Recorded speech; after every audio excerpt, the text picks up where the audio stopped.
Bismillah, Assalamualaikum warahmatullahi wabarakatuh. Alhamdulillah, wassalatu ala nabiyina Muhammadin wa ala alihi wa sahbihi wa man tabi'ahum bi ihsanin ila yaumil din. Alhamdulillah, pada pertemuan hari ini kita akan memulai pada sisi pertama ini untuk membahas atau membedah buku yang ditulis oleh Prof. Dr. Sugiono yang berjudul Statistika untuk Penelitian. Sebelum kita mulai, kita berdoa kepada Allah Subhanahu wa taala, semoga Allah memberikan kita kemudahan di dalam mempelajari atau membedah buku yang dikarang oleh Prof. Dr. Sugiono. Bukunya, covernya bisa dilihat pada ini ya, covernya bentuknya seperti ini, statistika untuk penelitian. Di bab pertama, di dalam buku Prof. Sugiono ini, itu akan dibahas, yang pertama itu tentang pengertian penelitian. Apa itu pengertian penelitian? Penelitian itu adalah cara ilmiah untuk mendapatkan data dan tujuan tertentu. Jadi penelitian itu ada 4 poin yang harus diperhatikan. Apa itu yang poin pertama? Itu pertama adalah cara ilmiah. Jadi ada caranya untuk mendapatkan sesuatu itu. Nah, mendapatkan apa? Mendapatkan data ya. Jadi penelitian itu ada suatu cara ilmiah di sini untuk mendapatkan suatu data, yang mana datanya data yang didapatkan ini punya tujuan dan kegunaan tertentu. Jadi itu ya kata kunci dari penelitian, suatu cara ilmiah untuk mendapatkan data dengan tujuan dan kegunaan tertentu. Nah, cara ilmiah ini yang dimaksud itu dijelaskan juga oleh Prof. Sugiono berupa penelitian berupa ada 3. Jadi penelitian itu didasarkan pada ciri-ciri keilmuan yang berupa rasional, empiris, dan sistematis. Jadi cara ilmiah, metode atau cara ilmiah untuk melakukan penelitian itu harus mempunyai ciri-ciri, harus mempunyai kategori atau ciri-ciri tadi ya. Itu ada harus 3, rasional, empiris, dan sistematis. Ini harus ada di dalam cara ilmiah. Nah, rasional itu apa? Rasional itu adalah kegiatan penelitian dilakukan dengan cara-cara yang masuk akal sehingga terjangkau oleh penalaran manusia. Jadi, kalau kita ingin melakukan suatu penelitian, itu cara-caranya, metodenya, atau step by step yang dilakukan itu masuk akal. Jadi harus ada masuk akalnya, jangan sampai di luar imajinasi kita. Misal, kalau kita ingin melakukan yang misalnya ada nggak misalnya yang tidak masuk akal, misalnya adalah penelitian tentang hantu gitu ya, penelitian tentang mendeteksi hantu gitu, hantu. Nah, dilihat nih cara ilmiahnya seperti apa. Ilmiah, kalau cuma cara ilmiahnya itu misalnya dengan indera keenam gitu ya. Nah, itu kan bukan, tidak semua orang punya indera keenam. Hal ini yang tidak masuk akal gitu ya, tidak masuk akal dilakukan untuk dilakukan penelitian tentang mendeteksi hantu dengan cara ya indera keenam ini tadi. Makanya ada juga suatu penelitian-penelitian untuk mendeteksi hantu atau jin itu dilakukan dengan cara ilmiah dengan tadi, dengan menggunakan suatu alat deteksi.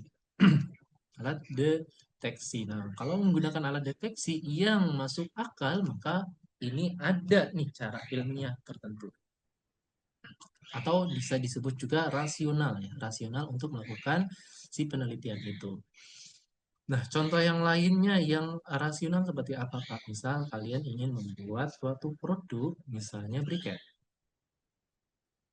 Nah, kalau briket itu mirip dengan arang ya, arang yang digunakan sebagai salah satu bahan bakar. Bahan bakar. Nah, proses untuk mendapatkan briket, cara-caranya itu masuk di akal. Prosesnya apa? Misalnya prosesnya pertama adalah proses karbonisasi gitu. Karbonisasi yaitu kita melakukan pembakaran terhadap senyawa organik. Misalnya senyawa organiknya misalnya dari batok kelapa. Nah, dilakukan pembakaran hingga bentuknya menjadi arang. Nah, setelah itu, arang yang terbentuk itu akan dihaluskan hingga ukuran tertentu. Nah, setelah dihaluskan dengan ukuran tertentu, maka dicetak ya. Atau kita tambahkan perekat. Perekatnya bisa menggunakan berbagai macam. Di sini kita misalnya adalah perekatnya misalnya dengan perekat tepung kanji. Tepung kanji. Nah, lalu baru dicetak, cetak dan dikeringkan. Dikeringkan. Nah, cara-caranya ini kan terurut dan masuk akal bisa dilakukan oleh manusia siapapun bisa melakukannya ini, maka ini yang disebut dengan rasional. Yang kedua adalah empiris. Apa itu empiris? Nah, Prof. Sugiono menjelaskan bahwa cara-cara yang dilakukan dalam penelitian itu teramati. Nah, ada kata kunci di sini teramati oleh indera manusia. Orang lain dapat mengamati juga dan mengetahui cara-cara yang akan digunakan. Jadi empiris di sini adalah dapat diamati oleh siapapun manusia dengan cara inderanya. Nah, kalau tadi ya, kalau misalnya hantu tadi ya, hanya menggunakan indera keenam gitu, misalnya oleh orang-orang tertentu, maka orang lain nggak akan bisa melakukan hal yang sama. Makanya ini tidak rasional dan juga tidak empiris. Melakukan penelitian dengan cara tadi menggunakan indera keenam. Tetapi kalau misalnya dengan menggunakan suatu alat deteksi tertentu, kita buat suatu alat deteksi uh, untuk mengetahui keberadaan si hantu tadi. Nah, ini bisa nih. Orang lain pun juga akan bisa membuat alat deteksi tersebut, bukan hanya satu orang saja. Jadi bisa dimanipulate atau ditiru oleh orang lain. Ini yang empiris. Begitu juga tadi pembuatan, misalnya di sini tadi bio briket ya. Briket. Nah, briket siapapun orang akan bisa melakukannya karena step by step-nya atau cara-caranya itu bisa dilakukan oleh satu orang dan orang lain juga. Dan yang terakhir, cara ilmiah itu harus sistematis. Sistematis apa di sini? Prof. Supiran menjelaskan bahwa proses yang digunakan dalam penelitian itu menggunakan langkah-langkah tertentu yang bersifat logis. Jadi sistematis ya step by step atau langkah-langkahnya itu bersifat logis, teratur, dan memiliki sifat yang logis bisa bisa dinalarkan ya, termasuk di sini ya, dirasionalkan tadi. Seperti tadi ya, kalau briket kan langkah-langkahnya jelas ya. Pertama karbonisasi, lalu dihaluskan, terus ditambahkan tepung kanji sebagai perkatnya, lalu dicetak dan dikeringkan.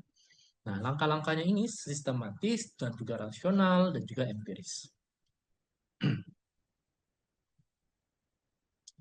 Selanjutnya, pertama tadi cara ilmiahnya sudah dijelaskan oleh Prof. Sugiono. Yang kedua, untuk apa cara ilmiah itu dilakukan? Untuk mendapatkan suatu data. Data yang diperoleh mempunyai kriteria.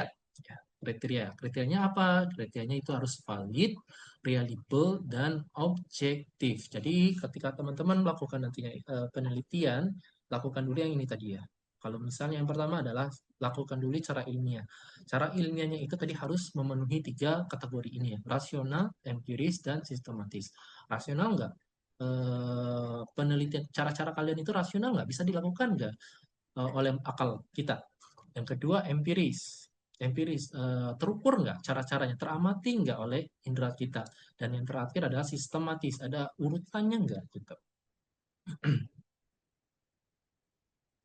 Nah, yang selanjutnya tadi untuk mendapatkan data. Jadi setelah cara ilmiahnya dilakukan, lalu kita akan mengambil suatu data. Caranya dilakukan ya, karena kita ingin mendapatkan suatu data nantinya. Datanya itu harus valid, reliable, dan objektif. Apa itu valid?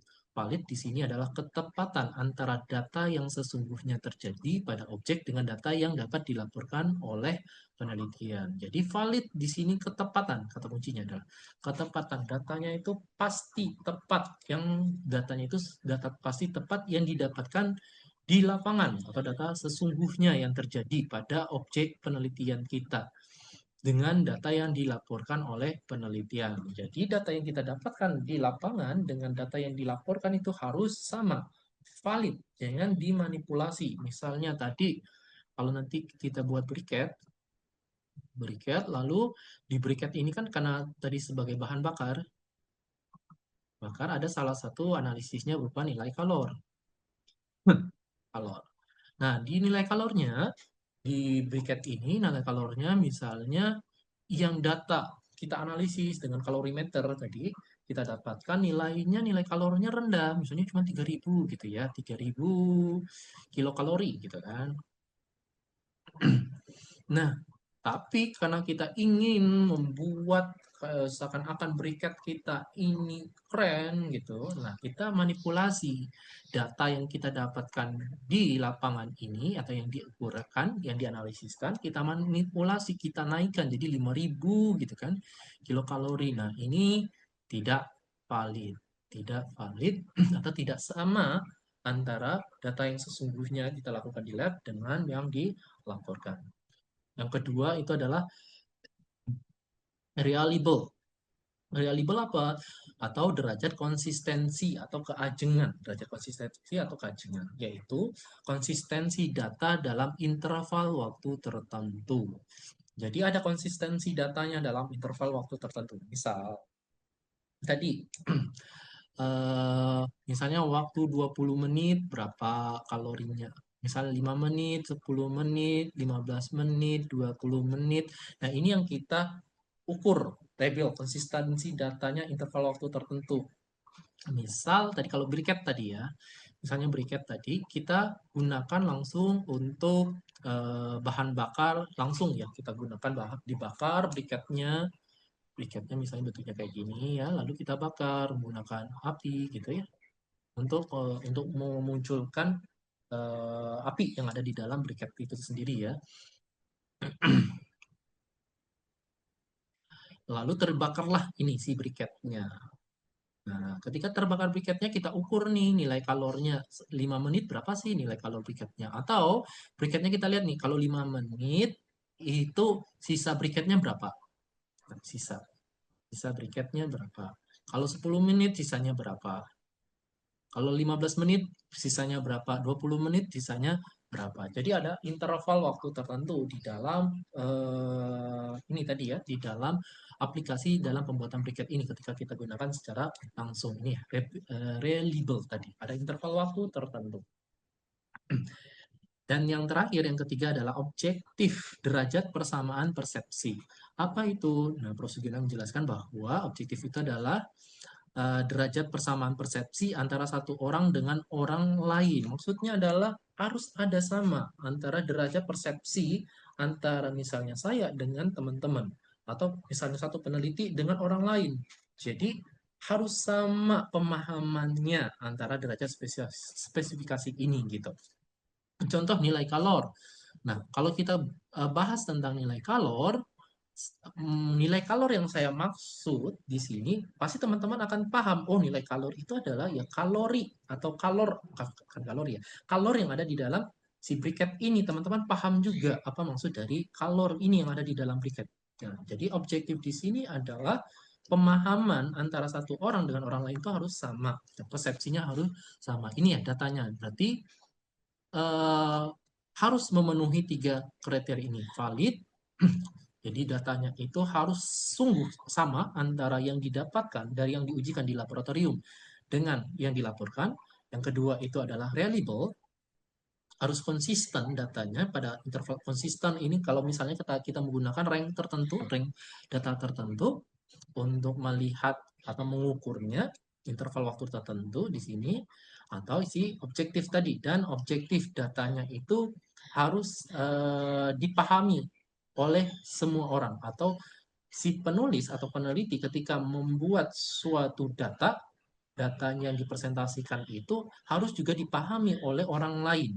Jadi persepsinya harus sama. Ini yang dimaksud dengan tiga kriteria dari data ini. Nah, yang terakhir itu tujuannya. Nah, secara umum tujuan penelitian itu ada tiga macam di sini. Nah, ketika teman-teman melakukan penelitian, itu tujuannya harus ada tiga macam. Ketika teman-teman membuat proposal atau laporan, biasanya proposal dulu ya. Proposal ada bab satu ya. Bab satu. Bab satu itu yang pertama itu adalah subbabnya pendahuluan. Yang kedua subbabnya adalah rumusan masalah. RM saya singkat ya, rumusan masalah. Yang ketiga itu pasti ada tujuan. Dan tujuan yang terakhir adalah ada manfaat ya. manfaat. Nah, tujuan di sini, tujuan penelitiannya ini itu ada 3 macam. Ada 3 macam tujuan yang bisa kita tuliskan di dalam bab 1 itu. Apa itu? Yang pertama penemuan. Yang kedua pembuktian. Dan yang terakhir adalah pengembangan suatu pengetahuan. Nah, 3 hal ini eh, bukan harus ada. Jadi kalau 3 tujuan ini ada salah satunya boleh gitu ya. Yang pertama penemuan. Apa itu penemuan? Penemuan ini Prof. Sugino menjelaskan bahwa data yang diperoleh dari penelitian betul-betul data yang baru yang belum pernah diketahui. Jadi penemuan tujuannya ini jadi ketika kita melakukan penelitian, namanya penelitian mencoba sesuatu hal baru, maka datanya itu adalah data baru yang belum pernah diketahui oleh orang lain, yang belum pernah dilakukan oleh orang lain. Kalau penemuannya itu atau datanya itu sudah dilakukan oleh orang lain, itu bukan namanya penelitian, tapi namanya praktikum, praktek, karena sudah dilakukan oleh orang lain. Contoh yang umum ya, tadi briket. Briket. Briket yang sudah banyak dilakukan oleh orang lain adalah briket dari tempurung kelapa. Tempurung kelapa. Karena juga eh, bahan bakunya ini ya, karena sudah ada ini SNI-nya. Nah, briket tempurung kelapa itu sudah teruji nilai kalorinya tinggi. Lalu kita lakukan penelitian dengan menggunakan tempurung kelapa. Nah, jadi akan menjadi pertanyaan adalah penemuannya itu yang baru apa gitu dari tempurung kelapa. Nggak ada yang temuan baru dari tempurung kelapa karena tempurung kelapa ya sudah digunakan, sudah terbukti gitu bahan bakunya itu memiliki nantinya ketika kita buat briket ya nilai kalorinya tinggi gitu. Ngapain lagi kita buat tempurung kelapa? Ya orang sudah paham ini. Karena di sini penemuan untuk penelitian itu tujuannya adalah penemuannya itu yang belum diketahui. Ingat ya di sini ya, belum diketahui oleh orang lain gitu. Jangan kalau kita belum tahu, Pak, kita belum tahu ya. Kalau kita belum tahu, orang lain sudah banyak tahu gitu. Jadi harus ya penemuan itu harus yang belum pernah dilakukan. Oleh karena itu kita harus cari nih, lihat by referensi. Referensi. Dari referensi itu, studi referensi mana nih penemuan yang masih belum dilakukan oleh orang lain. Misal, briket yang belum banyak digunakan oleh orang lain kan senyawa organik banyak, iya, banyak sekali senyawa organik yang belum. Misal dari batang pohon atau kayu ya, pohon atau kayu. Kayu. Nah, jenis bahan kayu, jenis batang, jenis kayu itu sendiri kan banyak banget ya. Nah, kita bisa nih gunakan, kita cari by referensi, ngelihat nih kayu apa nih yang belum digunakan untuk pembuatan briket yang belum banyak dilakukan oleh penelitian-penelitian terdahulu. Misal, oh kayu, misalnya jagung gitu ya, batang-batang jagung. Nah, walaupun banyak juga yang melakukan penelitian tentang batang jagung di sini, kita bisa nih gunakan juga penelitian batang jagung ini dengan perekat tertentu atau perekatnya yang berbeda. Atau bisa juga kita bahan jagungnya ini kita variasikan dengan kayu, misalnya udah banyak, kita variasikan dengan jenis kayu yang lain. Misal, kayu yang lain apa nih? Apa? Kayu apa yang tidak digunakan? Oh, misalnya serbuk kayu. Serbuk kayu. Nah, bisa kita gunakan nih serbuk kayu dan batang kayu dengan komposisi tertentu. Kita lihat pengaruhnya untuk pembuatan briket dengan nantinya kita juga bisa variasikan dengan perekat. Perekatnya kan juga udah banyak ya, misalnya tadi perekatnya adalah tepung tapioka, tapioka dan jenis-jenis tepung lainnya. Nah, kita gunakan nih variasi tepung tapioka atau jenis tepung yang lainnya, tepung kanji atau tepung sagu gitu kan, dengan menggunakan jagung dan serbuk kayu dengan variasi tertentu. Nah, di penelitian sebelumnya mungkin ya belum, tadi kan belum pernah ada data yang seperti ini. Nah, karena belum ada yang digunakan seperti itu, maka inilah disebut dengan penemuannya itu datanya, penemuannya itu baru atau data yang didapatkan itu adalah data baru belum pernah dilakukan oleh orang lain. Lalu yang kedua, tujuannya itu adalah pembuktian. Nah, pembuktian. Ya, apa itu pembuktian? Di sini dijelaskan adalah data yang diperoleh diperlukan untuk membuktikan adanya keraguan-raguan terhadap suatu pengetahuan. Ya, jadi dibuktikan ini datanya itu. Kalau misalnya tadi eh, jagung, jagung kalau dari penelitian terdahulu menunjukkan bahwa nilai kalornya misalnya 4 ribuan. Sebuah kayu nilai kalornya misalnya juga misalnya 4.000 atau 3.000 gitu ya. Mendekati 4.000 gitu ya, 3.500 ke atas gitu. Serbuk kayu. Nah, kita pengen tahu nih gitu. Pengen tahu kalau kalau jagung dan serbuk kayu ini digabungkan apakah nilai kalornya akan meningkat atau tidak. Nah, karena ada keraguan-raguan tersebut atau bisa jadi nilai kalorinya turun kan kita juga nggak tahu ya, karena belum ada data sebelumnya. Karena ada keraguan-raguan inilah maka kita membuktikan. Membuktikan dengan cara melakukan penelitian ini.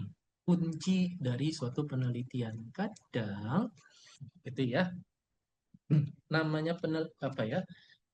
Jadi inti penelitian itu karena kita ingin mencoba sesuatu hal yang baru yang belum pernah dilakukan. Karena di sini ya data baru.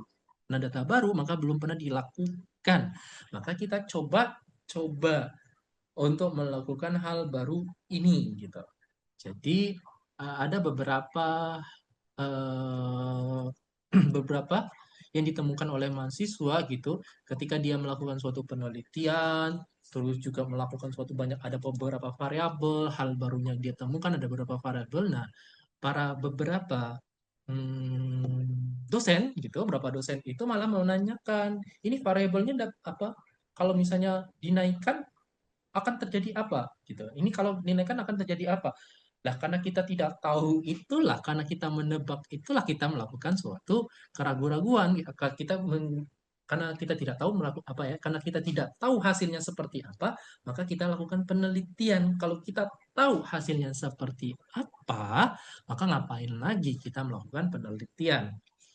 Karena itu namanya kalau kita sudah tahu hasilnya seperti apa, ya berarti ya itu praktek gitu ya, praktek bukan lagi melakukan suatu penelitian. Namanya penelitian itu ya gagal, bisa gagal, bisa berhasil.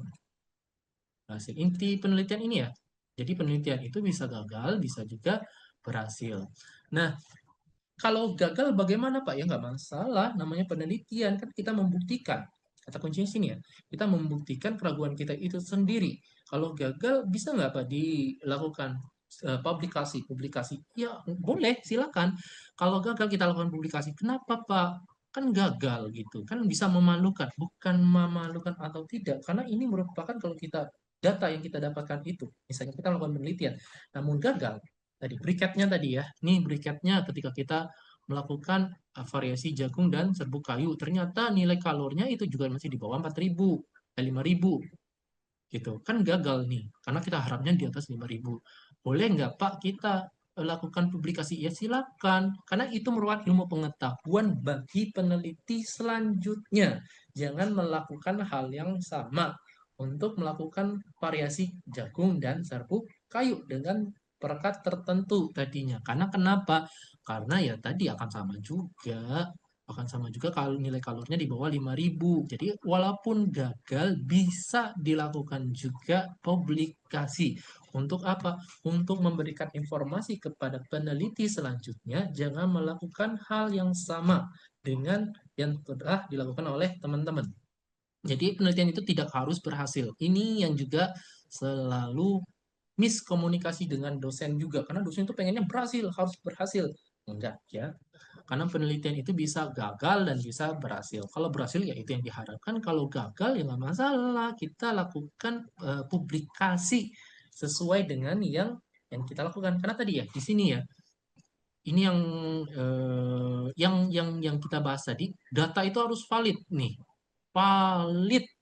Harus valid maksudnya apa? Ya, hasil analisis yang kita dapatkan di laboratorium itu harus dilaporkan juga harus sama. Harus sama dilaporkan dengan data yang kita dapatkan. Jangan sampai tadi karena datanya kurang bagus ya.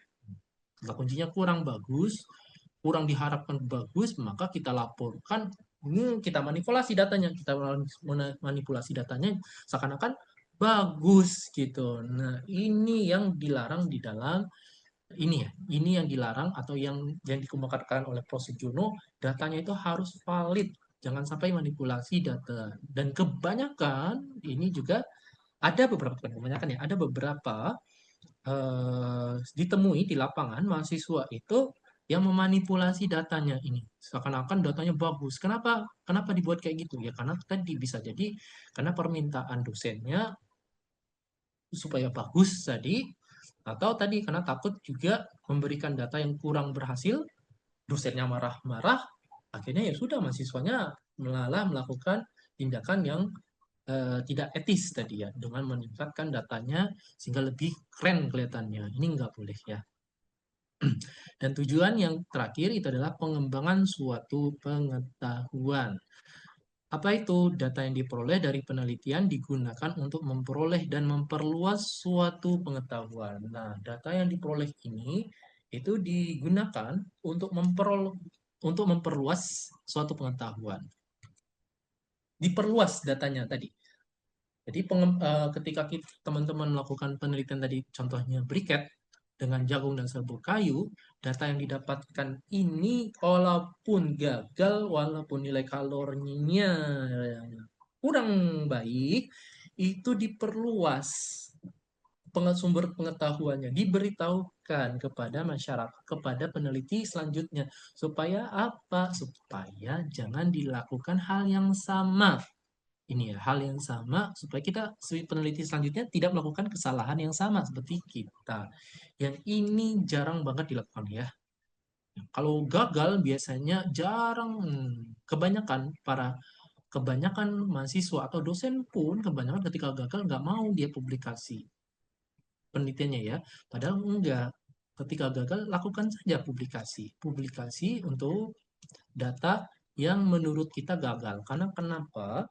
Karena itu memberikan suatu informasi untuk penelitian selanjutnya, untuk tidak melakukan hal yang sama. Ya, jadi nanti kalau kalian membuat tujuan bisa menemukan ini ya. Salah satunya bisa nih, penemuannya seperti apa, data yang diperoleh penelitian. Nah, atau pembuktiannya mau buat pembuktian apa ini misalnya. Misal dengan penambahan konsentrasi jagung 50% dan 50% serbuk kayu atau 75% jagung dan 25% serbuk kayu dengan perekat apa akan meningkatkan nilai kalor pada briket yang dibentuk misalnya gitu ya. Tujuannya kan tujuan jadi tujuan ini ya bisa bisa gagal bisa gagal bisa berhasil ya, karena namanya penelitian tadi untuk membuktikan suatu keraguan, jadi kita yang coba-coba gitu. Jadi jangan takut ketika kita gagal di dalam suatu penelitian. Nah, lalu apa ini kegunaan penelitian?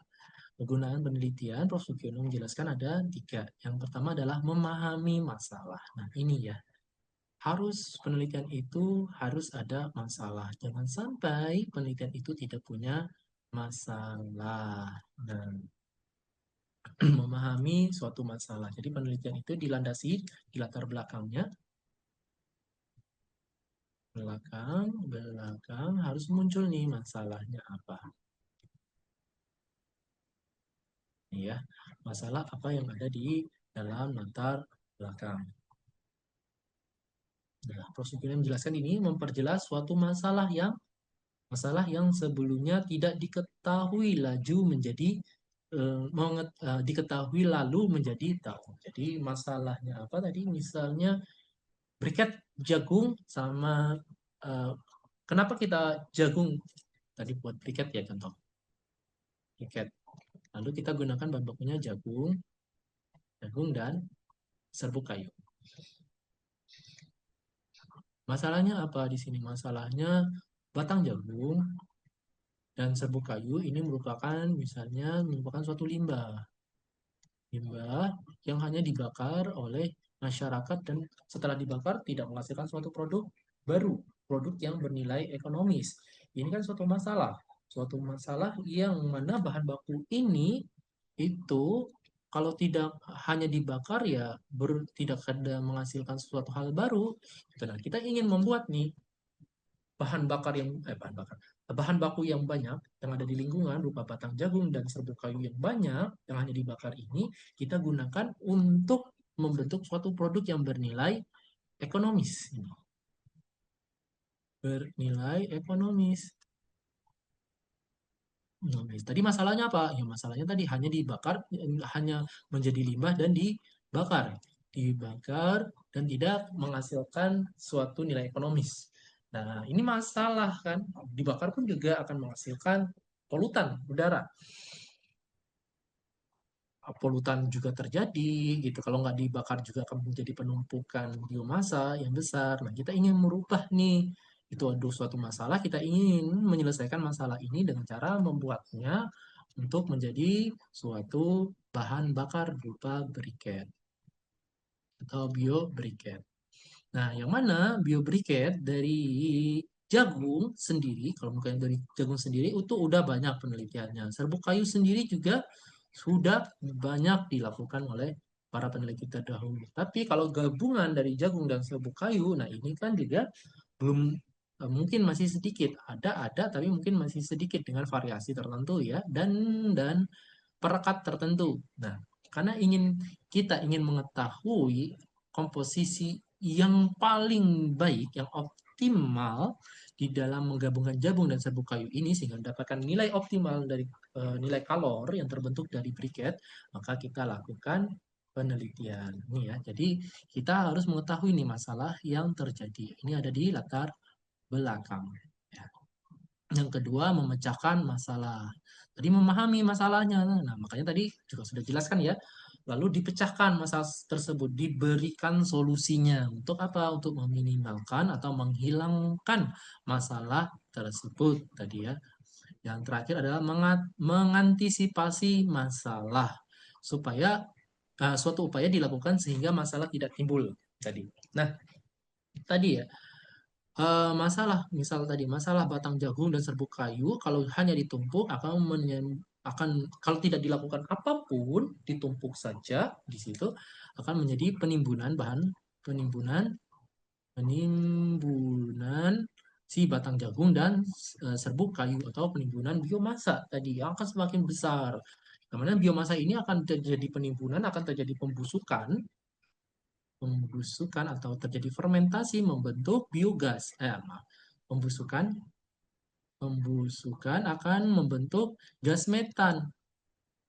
Gas metan yang mana gas metan ini juga bisa menjadikan efek gas rumah kaca atau penipisan lapisan atmosfer dan ini kan menjadi timbul masalah baru ini kan bukan masalah baru kalau hanya ditumpuk nggak mau dibakar. Kalau dibakar untuk menghilangkan biomasanya kan juga akan menimbulkan masalah baru gitu kan. Masalahnya apa kalau dibakar? Ya, masalahnya gas tadi CO2 kalau pembakaran sempurna. Kalau pembakaran tidak sempurna akan menghasilkan gas CO gitu akan menjadi juga polutan udara. Jadi ada timbul masalah baru. Nah, untuk menghindari dua masalah ini dan juga untuk meningkatkan nilai ekonomis dari limbah bahan jagung dan serbuk kayu ini maka dibuatlah produk berupa briket yang mana briket ini bisa dijual nih atau bernilai ekonomis ini ya.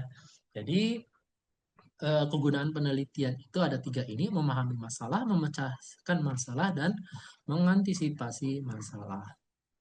Nah, ringkasannya di sini penelitian itu harus ada empat empat kategori, empat kata kunci, yaitu dilakukan dengan cara ilmiah. Nah, harus ada cara ilmiah. Nah, cara ilmiah itu harus rasional, empiris, dan sistematis. Yang kedua, cara ilmiah ini sudah dilakukan untuk apa? Untuk mendapatkan suatu data, yang mana data ini harus valid, variabel, dan objektif.